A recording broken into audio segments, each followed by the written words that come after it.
Live from the world's capital markets, here are the latest financial headlines brought to you by Arise Academy.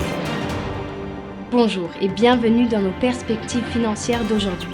Rejoignez-nous aujourd'hui pour notre analyse du monde financier, des derniers événements et des dernières informations sur les marchés. Thomas va nous aider aujourd'hui, depuis la salle des marchés.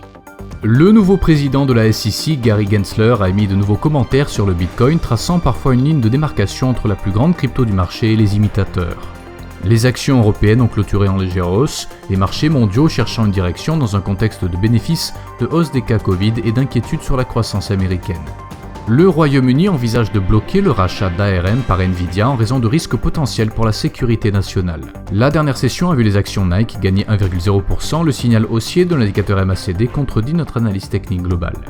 La paire euro-dollar s'est échangée latéralement lors de la dernière session, l'indicateur oscillateur ultime donne un signal baissier. La paire livre sterling-dollar a connu une légère hausse de 0,1% lors de la dernière session, le signal haussier de l'indicateur REC contredit notre analyse technique globale.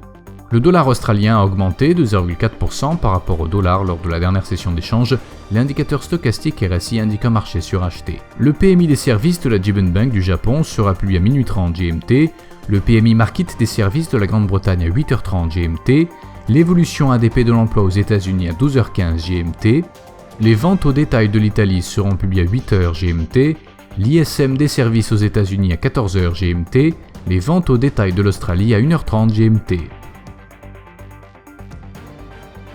Nous espérons que vous avez apprécié nos perspectives du marché d'aujourd'hui. De la part de toute l'équipe, nous vous souhaitons une journée de trading productive. N'oubliez pas de nous rejoindre la prochaine fois pour toutes nos analyses des derniers événements et nouvelles sur les marchés financiers.